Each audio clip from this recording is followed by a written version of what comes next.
Yours timing, sir. Thank you and good morning. Good morning. आजचा फार महत्त्वाचा पाठ आहे great कॉन्ट्रोवर्सीमध्ये and we will go forward with it. As we saw in the end of yesterday's lesson, we realized that Satan was now questioning the Ten Commandments or the law that God had given. काल आपण पाहिलं की जो सैतान आहे तो परमेश्वराच्या 10 आज्ञेबद्दल किंवा त्याच्या नियमशास्त्राबद्दल प्रश्न उपस्थित करत आहे. The question that Satan raised was it's very difficult to keep the commandments of God. आणि मग सैतान हा अशा पद्धतीचा प्रश्न उभा करत आहे की ज्या देवाच्या आज्ञा आहेत त्या पाळणं खूप कठीण आहे.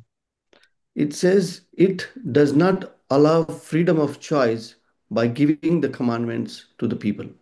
आणि मग इथं असं म्हणत आहे की ज्यावेळेस या 10 आज्ञा आपल्यापर्यंत येत आहेत किंवा या आज्ञा दिल्या जातात, मग आपल्याकडे निवडीचं स्वातंत्र्य नाहीये. So, what is the use of the Ten Commandments and why has God given us the Ten Commandments? तर आता या 10 आज्ञांचा काय उपयोग आहे आणि परमेश्वरानं आपल्याला या 10 आज्ञा का दिल्या आहेत? One of the reasons the Ten Commandments is given is to show us the nature of God's law is love. मग आता ज्या 10 आज्ञा आपल्याला दिलेल्या आहेत ते यासाठी दिल्या आहेत. पहिली गोष्ट यामधून आपण शिकू शकतो ते म्हणजे या देवाच्या आज्ञेद्वारे आपण परमेश्वर प्रीती आहे, देव प्रीती आहे हे समजावं म्हणून. If you try to understand what God is trying to tell us, Ten Commandment is given to us because He loves us. जर आपण हे लक्षात घेतलं की परमेश्वरानं आपल्याला आज्ञा का दिल्या आहेत, तर आपल्याला असं समजतं की परमेश्वर आपल्यावर प्रीती करतो म्हणून त्यानं आपल्याला या आज्ञा दिल्या आहेत. So the question you will ask yourself is how does God love us through the Ten Commandments? मग आपण प्रश्न करू की या आज्ञेद्वारे परमेश्वर आपल्यावर कशी प्रीती करतो? The example is given like the lights on the airport runway, which allows the pilot to touch down safely. The same way the Ten Commandment guides us on the right and the good path. Can you please come again? On the airport, when you see the lights, the pilot from the air sees the light and then lands on the runway. The same way the Ten Commandments are for each one of us. It guides us in the right and the good path. तर आपण विमानतळावर जर पाहिलं असेल की जर एखादा विमान चालक त्याला जोपर्यंत ती लाईट दिसत नाही तोपर्यंत तो तेच त्याचं जे विमान आहे ते खाली उतरवत नाही आणि ज्यावेळेस त्याला ती लाईट दिसते म्हणजेच त्याला तो मार्ग दिसत आहे, मग तो त्याचं विमान त्या मार्गावर व्यवस्थित आणू शकतो. अशाच रीतीनं या देखील देवाच्या आज्ञा आपल्या सर्वांकरिता मार्गदर्शक आहे, जे आपल्याला चांगल्या मार्गापर्यंत घेऊन येतील. Because God loves us, He wants us to go in the right direction and He's guiding us through the Ten Commandments.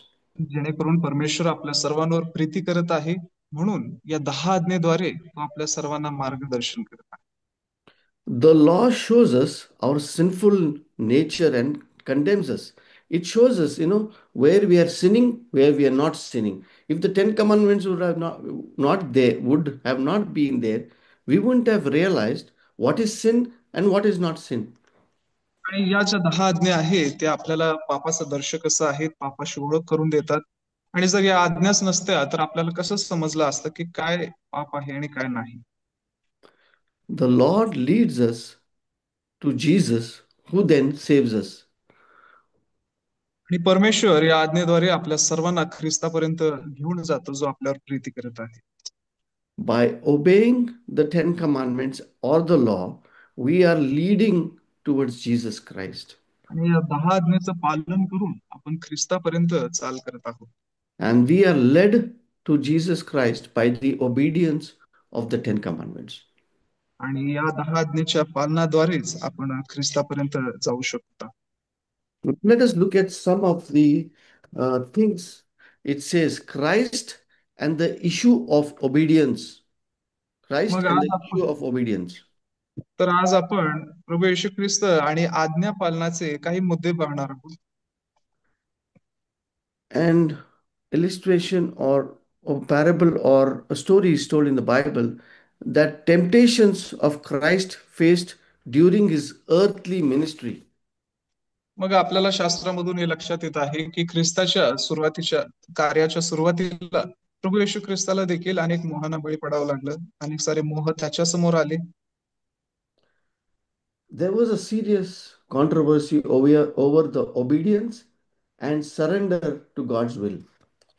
आणि मग देवाचं आज्ञा पालन आणि त्याच्या इच्छेला शरण जाण्यासाठी खूप मोठं गांभीर्यपूर्वक संघर्ष आपल्याला बघायला मिळतो. In meeting those temptations which were preached to him to be merciful and faithful to the high priest. आणि मग हे जे मोह आहेत, जे मोह आपल्याला सामोरे जावं लागतं, त्या मोहांच्या पलीकडे आपल्याला विश्वासूपणानं ख्रिस्तापर्यंत पोहोचता येतं. The temptations Jesus Christ faced, it was the controversy faced directly with Satan. आणि मग ज्या मोहांना ख्रिस्ताला सामोरे जावं लागलेलं आहे, तो अगदी सैतानाशी केलेला एक संघर्ष आहे. In the wilderness, after Christ had fasted for 40 days, Satan tempted him to change stones to bread to prove he really was the Son of God. आणि मग अरण्यामध्ये ज्यावेळेस ख्रिस्ताची परीक्षा घेण्यात येत होती, अशा रीतीनं की ज्यावेळेस त्याला सांगण्यात आलं की या दगडाच्या भाकरी कर, याकरिता की तू जर देवाचा पुत्र असशील तर हे तू सिद्ध करून दाखव. He said, "You are the Son of God. You can just tell the stones to turn into bread, and they will turn into bread." आणि त्याला असं म्हणण्यात आलं की तू तर देवाचा पुत्र आहेस, तू फक्त आज्ञा कर या दगडांना की तू भाकर हो, म्हणजे ते भाकर होतील. In the same context, Satan had tempted Eve to doubt God's word in Eden. आणि याच संदर्भामध्ये सैतानानं हवेला देखील मोहामध्ये पाडलेला आहे, त्याला देखील प्रश्नामध्ये पाडला आहे. So now he tried to cause Christ to doubt the validity what God had said at the baptism of Jesus Christ. आणि मग जसं हवेला देखील शंका उपस्थित केली, ख्रिस्ताला देखील अशीच शंका त्यांना मनात घालण्याचा प्रयत्न केला ज्यावेळेस त्याचा बाप्तिस्मा झालेला आहे. You know, God said to Jesus Christ after his baptism, "This is my beloved Son in whom I am well pleased." आणि मग ज्यावेळेस बाप्तिस्मा प्रभू येशू ख्रिस्ताचा झाला होता, त्यावेळेस परमेश्वर स्वर्गातून वाणी देत आहे की हा माझा एकुलता एक पुत्र आहे ज्याच्याविषयी मी संतुष्ट आहे. And so Satan was trying to challenge that statement. And he was saying, if you are the Son of God, you just turn the stones into the bread.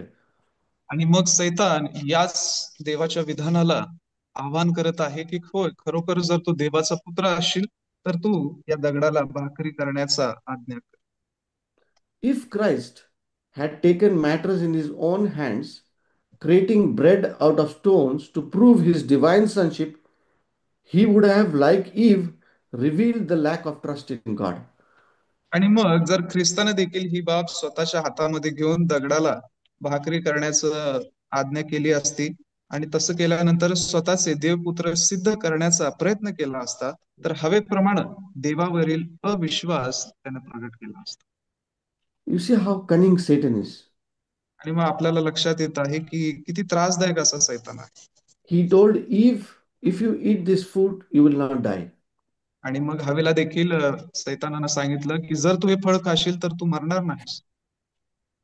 Same way he is telling Jesus Christ, if you want to prove your sonship, if you are the Son of God, then you just turn the stones into bread, because he wanted to see that he will stop trusting God and start trusting himself. आणि मग ख्रिस्ताला देखील अशाच परीक्षेमध्ये तो पाडत आहे, मोहामध्ये पाडत आहे की जर तू देवाचा पुत्र आहेस तर मग या दगडाला तू भाकर होण्याची आज्ञा कर ना. जेणेकरून सैतानाची इच्छा होती की ख्रिस्तानं परमेश्वरावर नाही तर स्वतःवर अवलंबून राहावं. And he would have revealed the lack of trust in God. आणि मग त्याच्यानंतर याच्याद्वारे असं प्रगट झालं तर परमेश्वरावरचा अविश्वास प्रगट झाला असता. His mission would have ended in a failure. त्याचं जे कार्य आहे ते अपयशी ठरलं असतं. But Christ's highest priority was to live by his Father's word. परंतु ख्रिस्ताची जी सर्वोत्तम अशी प्राधान्यता होती ती म्हणजे देवाच्या वचनानुसार जगणे. In spite of his great hunger, he answered Satan's temptation with, "Man shall not live by bread alone, but by every word that proceeds from the mouth of God." आणि प्रभू येशू ख्रिस्त जरी भुकेनं व्याकुळ झाला होता तरी सैतानाच्या मुखाला त्यानं अशा शब्दांमध्ये उत्तर दिलं की मनुष्य केवळ भाकरीने नव्हे तर परमेश्वराच्या मुखातून निघणाऱ्या वचनाद्वारे जगेल. And so Jesus Christ overcame this temptation. आणि मग प्रभू येशू ख्रिस्तानं या मोहावर विजय प्राप्त केला. In another attempt to defeat Christ, Satan gave him a very panoramic view of the kingdoms of the world. आणि मग या ठिकाणी ज्या सैतान अपयशी ठरला आहे त्यानं अजून एक दुसरा प्रयत्न केला ज्या ठिकाणी संपूर्ण जग त्याला खूप चांगलं दिसल अशा रीतीनं त्याला उंच केलं. He went onto the mountain top and showed him the beautiful world. आणि त्याला पर्वतापर्यंत उंच नेऊन त्याला हे सुंदर असं जग त्यानं दाखवलं. And Satan says to Jesus Christ, "All these things I will give it to you if you only fall down and worship me." आणि ह्या ज्या सर्व गोष्टी तुला दिसत आहेत त्या सर्व गोष्टी मी तुला देईन जर तू माझ्या पाया पडून मला नमन करशील. Why was Satan trading the whole world with Jesus Christ? आता जो सैतान आहे प्रभू येशू ख्रिस्ताला हे सर्व जग का दाखवत आहे, का त्याच्याकडे आकर्षित करत आहे? He was just tempting him so that he would worship Satan and not worship God. मग आता प्रभू येशू ख्रिस्ताला मनुष्य रूपामध्ये असल्या कारणानं तो परमेश्वराची उपासना नाही तर सैतानाची उपासना करावी यासाठी तो आकर्षित करत आहे. And Satan would have been victorious because from the beginning he wanted to be equal with God and he wanted to be like God. And so if Jesus Christ fell into the temptation of worshiping, he would have had victory. आणि मग सैतानाला त्या ठिकाणी हे हा जिंकला असता सैतान कारण सुरुवातीपासून सैतानाला परमेश्वरा समान व्हायचं आहे आणि जर ख्रिस्तानं ते भाग केला असता तर नक्कीच सैतान जिंकला असता. And then Jesus Christ would have never reached the Mount of Calvary. आणि मग त्यामुळं प्रभू येशू ख्रिस्त कधीही कल्वरीच्या माथ्यापर्यंत किंवा पर्वतापर्यंत जाऊ शकला नसता. Without a moment's hesitation and in absolute loyalty to God, Jesus commanded, "Away with you, Satan." आणि मग क्षणाचाही विलंब न लावता देवाशी पूर्णपणे एकनिष्ठ राहून येशूने सैतानाला आज्ञा केली. He said, "Away with you, Satan." अरे सैताना चालता हो. We are also given temptations daily in our lives. आणि आपल्याला देखील दररोजच्या जीवनामध्ये खूप सारे मोह होतात. We are shown earthly possessions. आपल्याला जगिक जे काही पदभार आहे तो दाखवला जातो We are shown materialistic benefits. आणि भौतिक जे सर्व उपभोग आहेत ते आपल्याला दर्शविले जातात. Satan is trying to tempt us and diversifying our worship to Satan than आणि मग obeying the word of God. सैतान दररोज आपल्याला मोहामध्ये पाडतो. त्याची इच्छा आहे की आपलं मन देवाच्या उपासनेऐवजी सैतानाच्या उपासनेकडे वळावं. And then Satan, using the scriptures, the most effective weapon in this controversy, he said, "You shall worship the Lord your God, and him alone you shall serve."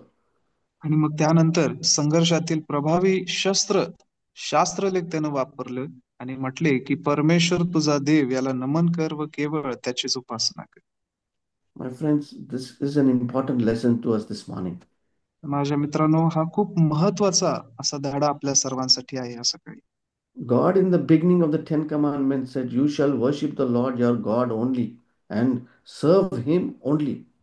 आणि मग 10 आज्ञेच्या पहिल्या आज्ञेमध्ये परमेश्वरानं अगोदरच सांगितलेलं आहे की मी तुझा देव परमेश्वर आहे आणि याच्या व्यतिरिक्त तुला अन्य देव नसावेत. His words ended the battle. आणि मग त्याच्या वचनामुळं तो लढा तिथंच समाप्त झाला. Though retaining his total dependence on the Father, Christ had defeated Satan. पित्यावर सर्वस्वी अवलंबून राहून ख्रिस्ताने सैतानाचा पाडाव केला आहे. Because you obeyed God and obeyed his commandments. कारण ख्रिस्तानं परमेश्वराला आणि त्याच्या वचनाचं पालन केलेलं आहे. When we receive temptations in our lives, ज्यावेळेस आपल्या समोर आपल्या आयुष्यामध्ये काही मोह येतात, Do we go closer to the temptations or do we go away from the temptations? आणि मग ज्यावेळेस हे मोह आपल्या समोर आलेले आहेत, मग आपण मोहाच्या अगदी जवळ जातो का मग परमेश्वराच्या जवळ जात आहोत? If you face temptations today in your life, आणि आज जर तुम्ही तुमच्या जीवनामध्ये काही मोहाला तोंड द्याल, then you obey God and go to the scriptures and be close to God. आणि त्याच वेळी तुम्ही देवाच्या आज्ञा पाळा, देवाच्या वचनापर्यंत जावा आणि परमेश्वराच्या अगदी जवळ तुम्ही जा. As long as you do not cling on to God and His promises, you will keep on falling into temptations and be unsuccessful. So it's important that you cling on to God and His promises. आणि जोपर्यंत तुम्ही देवाच्या अभिवचनाशी एकत्रित होत नाही, ती वचनं आपल्या जीवनात लागू करत नाही, तोपर्यंत तुम्ही अपयशीच व्हाल. आणि जर यशस्वी व्हायचं आहे, तर देवाच्या वचनावर अवलंबून राहा. Now we are moving to the topic known as Showdown at Calvary. मग आता आपण दुसरा एक मुद्दा आहे, त्या मुद्द्यापर्यंत आपण जात आहोत, की जिथं कल्वरीपर्यंत घेऊन जाण्यात येत आहे. Now the cosmic controversy comes into clearest focus at the Calvary. मग आता हा जो संपूर्ण संघर्ष आहे, तो अगदी स्पष्टपणे कल्वरीच्या टेकडीवर आपल्याला दिसत आहे. Satan knew that if Jesus Christ is crucified on the cross of Calvary, आणि his mission would end. Come again, sir. Satan knew if Jesus Christ reached the cross of Calvary, the mission of Satan will end there. आणि मग सैतानाला माहित आहे की जर प्रभू येशू ख्रिस्त कल्वरीपर्यंत पोहोचला तर जे सैतानाचं मिशन आहे, सैतानाचं कार्य आहे, ते तिथंच थांबेल. Because we know that Christ saw sin was in the world, and because of sin, God had a solution that Christ had to die on the cross of Calvary for each one of our sins. And so Satan now intensifies the effort of seeing that Christ is not crucified on the cross. आणि मग सैतानानं परमेश्वरानं पाहिलं आहे की या जगामध्ये पाप आहे आणि या पापाचा उपाय म्हणून प्रभू येशू ख्रिस्त हाच एकमेव पर्याय आहे. आणि मग सैतानाला देखील हे ठाऊक असल्या कारणानं सैतान पुरेपूर प्रयत्न करत आहे की प्रभू येशू ख्रिस्त त्या कल्वरीपर्यंत जाऊ नये. And so Satan now is using the religious leaders of that time, whose jealousies over Christ's popularity had caused such trouble that he had to end his public ministry. आणि आणि मग सैतानानं त्यावेळचे जे धार्मिक पुढारी होते त्या लोकांचा उपयोग केला, जी लोक ख्रिस्ताचा द्वेष करत होते आणि त्याचं जे कार्य आहे ते थांबवण्याचा त्यांनी पुरेपूर प्रयत्न केला. Let us go to the book of John, chapter 11, 45 to 54. The book of John, chapter 11. योहानाचा 11वा अध्याय आणि 45 पासून वाचतो. Here we see that as Jesus Christ, there is a plot made to kill Jesus Christ. आणि मग इथं एक ख्रिस्ताला मारण्याचा कट केलेला आहे. And you see that the religious leaders of that time are now jealous about the popularity of Jesus Christ. आणि मग जी ख्रिस्ताची वाढ त्या ठिकाणी होत होती, अनेक लोकांमध्ये प्रसिद्ध होत होता, त्यामुळं या लोकांचा ख्रिस्ताबद्दलचा जो द्वेष होता, त्या द्वेषामुळं त्याला मारण्याचा प्रयत्न करत आहे. I think it's in John 12. John chapter 11, verse 45. ओके. योहानाचा 11वा अध्याय आणि 45 वचनापासून. It says, Then many of the Jews who had come to Mary had seen the things Jesus did and believed in him. आणि मरियेकडे आलेल्या यहुदींनी त्यांनी जे केले ते पाहिले आणि त्यांच्यापैकी पुष्कळ जणांनी त्याच्यावर विश्वास ठेवला. Jesus was doing wonderful miracles at that point of time. आणि त्यावेळेस प्रभू येशू ख्रिस्त खूप महान असे चमत्कार करत होता. And people seeing this started believing in Jesus Christ. आणि लोक ते सर्व गोष्टी पाहू लागले आणि अनेक जण त्यावर विश्वास ठेवू लागले. But some of them went away to the Pharisees and told them the things that Jesus did. पण त्यापैकी कित्येक जण परुषाकडे जाऊन येशूने काय केले ते त्यांना सांगितले. Then the chief priests and the Pharisees gathered a council and said, "What shall we do? For this man works many signs."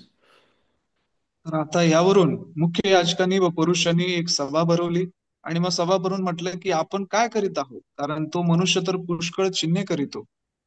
And if you let him alone like this, everyone will believe in him, and the Romans will come and take away both our place and our nation. आपण त्याला असे सोडले तर सर्व लोक त्याच्यावर विश्वास ठेवतील आणि रोमन लोक येऊन आपले स्थान व राष्ट्रही हिरावून घेतील. Christ was now becoming very famous. तर आता त्या ठिकाणी जो प्रभू येशू ख्रिस्त आहे तो त्यावेळेस खूप प्रसिद्ध होत होता. His purpose of giving salvation to man was now being completed. आणि त्याचं जे कार्य होतं, त्याची जी योजना होती प्रभू येशू ख्रिस्ताची की सर्वांना तारण मिळावं, ते तारण त्या ठिकाणी परिपूर्ण होताना दिसत आहे. And they wanted to bring this public ministry to an end. आणि प्रभू येशू ख्रिस्ताचं हे जे सार्वजनिक कार्य होतं, हे कार्य त्यात लोकांना थांबवायचं होतं. And so the Pharisees and the Jewish people then uh, started plotting ways to kill Jesus Christ. आणि मग त्यावेळेस सर्व यहुदी परुषी लोकांनी एकत्रित येऊन वेगवेगळ्या योजना आखल्या की कशा रीतीनं ख्रिस्ताला आपण धरायचं किंवा मारायचं आहे. And verse 54 says, "Therefore Jesus no longer walked openly among the Jews, but went from there into the country near the wilderness to a city called Ephraim, and there remained with his disciples." 54 वचन म्हणत आहे, यामुळे येशू तेव्हापासून यहुदी लोकांमध्ये उघडपणे फिरला नाही, तर तेथून रानाजवळच्या प्रांतातील एफ्राईम नावाच्या नगरास गेला आणि तेथे आपल्या शिष्यांसह तो राहिला. And here you see, because the trouble caused by the Pharisees and the people, Jesus had to end his public ministry. आणि आता इथं आपल्याला लक्षात येत आहे की जे प्रभू येशू ख्रिस्ताचं कार्य होतं, त्या कार्याला हे परुषी आणि जे सर्व इतर लोक आहेत ते आडवे येत आहेत. त्यामुळं ख्रिस्ताची जी सार्वजनिक सेवा होती त्याला अडथळा आला आणि तिथं तो बंद पडला. So, the controversy here is that Satan was able to stop Jesus Christ doing public ministry. तर इथं एक संघर्ष आपल्या लक्षात येत आहे तो अशा रीतीनं की सैतान प्रभू येशू ख्रिस्ताची जी लोकांमधली सेवा, सार्वजनिक अशी सेवा होती ती बंद पाडत आहे. Though by the betrayal of one disciple, Jesus was arrested and tried and condemned to death. आणि त्या ठिकाणी आपल्या लक्षात येतं की प्रभू येशू ख्रिस्ताच्याच एका शिष्याद्वारे त्याला धरून देण्यात आलं. Let us go to Matthew 26:63. मत्तेयाचा 26वा अध्याय आणि 63 वचन आपण वाचूया. It says, "But Jesus kept silent, and the high priest answered and said to him, I will put you under the oath by the living God. Tell us if you are Christ, the Son of God." Verse 63. मत्तेयाचा 26वा अध्याय आणि 63 वचन आहे. तथापि येशू उगाच राहिला, यावरून प्रमुख याजकाने त्याला म्हटले, मी तुला जिवंत देवाची शपथ घालतो, तू देवाचा पुत्र ख्रिस्त असलास तर आम्हास सांग. And Jesus said to him, "It is as you said. Nevertheless, I say to you, hereafter you will see the Son of Man sitting at the right hand of the power and coming on the clouds of heaven." मग येशू त्याला म्हणाला, होय, आपण म्हटले तसेच. आणखी मी तुम्हाला सांगतो, ह्यापुढे तुम्ही मनुष्याच्या पुत्राला सर्व समर्थाच्या उजवीकडे बसलेले व आकाशाच्या मेघांवर आरूढ होऊन येताना पाहाल. In absolute obedience to his Father's will, Jesus remained faithful until death. आणि मग प्रभू येशू ख्रिस्तानं आपल्या पित्याच्या सर्व आज्ञा पाळून त्याच्या मरणापर्यंत तो विश्वासू किंवा आज्ञाधारक असा राहिला. The benefits of both Christ's life and his death reach beyond the limit of the world of the human race. आणि आणि ख्रिस्ताचं जे जीवन किंवा त्याचं जे मरण आहे ते सर्व इतर सर्व गोष्टींच्या पलीकडे असं गेलं. उत्तम असं जीवन त्याचं राहिलं. What is the significance of the cross? तर आता जो वधस्तंभ आहे त्याच्या काही गोष्टी आपण पाहूया. Now, the prince of this world, Satan, will be driven out. आणि मग या जगाचा जो अधिपती आहे तो देखील बाहेर टाकला जाईल. And the prince of this world now stands condemned. आणि मग या जगाच्या अधिपतीचा न्याय देखील केला जात आहे. As we see the controversy begin from heaven to earth, आणि मग या संघर्षाची सुरुवात स्वर्गापासून झाली, पृथ्वीपर्यंत ती आली. and Satan was the prince of the world. He is the head and the most powerful being on this earth. आणि आता सध्या जो सैतान आपल्या लक्षात येतो की या पृथ्वीवरचा अगदी सामर्थ्यवान असा एक जण आहे. And because of the cross of Calvary, he will be now thrown out from this world. आणि मग हे कॅल्वरीचा जो वधस्तंभ आहे त्याच्यामुळंच जो सैतान आहे तो या जगातून पूर्ण रीतीने नष्ट केला जाईल, काढून टाकला जाईल. The cosmic controversy came to its climax at the cross. आणि मग या प्रचंड महान संघर्षाची सांगता किंवा शेवट वधस्तंभापर्यंत येऊन थांबली आहे. The love and the faithful obedience of Christ demonstrated there in the face of Satan's cruelty and undermined Prince Satan's position, assuring his ultimate downfall. आता सैतानाच्या कठोर निर्दयतेला तोंड देऊन ख्रिस्ताने प्रीतीने विश्वासूपणे केलेल्या आज्ञापालनाद्वारे अधिपती सैतानाचे स्थान डळमळले आणि अंतिम पराभव निश्चित झाला. The love of God and the love of Jesus Christ helped Jesus Christ to be crucified on the cross of Calvary. आणि मग जी देवाची प्रीती होती आणि प्रभू येशू ख्रिस्ताचं आज्ञापालन होतं ते प्रभू येशू ख्रिस्ताला त्या वधस्तंभावर मरण सहन करण्याची शक्ती देत आहे. The promise for God so loved the world that he gave his only begotten Son, that whosoever believeth in him shall not perish, but have everlasting, was completed on the cross of Calvary. आणि मग परमेश्वरानं जे अभिवचन आपल्या सर्वांना दिलेलं आहे की देवानं जगावर एवढी प्रीती केली की त्याने आपला एकुलता एक पुत्र दिला, जेणेकरून कोणाचाही नाश होऊ नये तर सर्वांना सार्वकालिक जीवन मिळावं. हे जे अभिवचन आहे ते वधस्तंभावर परिपूर्ण झालं. And we see in this controversy now ultimate downfall of Satan starts at the cross. आणि मग या संघर्षामध्ये आपल्या लक्षात येतं की त्या वधस्तंभाद्वारे सैतानाचा पराभव आपल्याला दिसत आहे. Where Satan tried to challenge God's law and his commandments because of obedience, Christ overcame all this. आणि मग जो सैतान आहे तो देवाची आज्ञा, देवाची प्रीती याच्याबद्दल प्रश्न उभा करत आहे आणि त्याला आवाहन करत आहे. त्याच ठिकाणी प्रभू येशू ख्रिस्ताच्या आज्ञाधारकपणामुळे आपल्या सर्वांना देवाची प्रीती समजून येत आहे. God won the victory on the cross through love. आणि परमेश्वर त्या वधस्तंभाद्वारे हे जो प्रीतीचा संघर्ष आहे तो जिंकलेला आहे. The promise that he gave in Genesis 3:15 was fulfilled on the cross. आणि उत्पत्ती 3:15 मध्ये जे परमेश्वरानं आपल्याला अभिवचन दिलेलं होतं ते वधस्तंभावर पूर्ण झालं.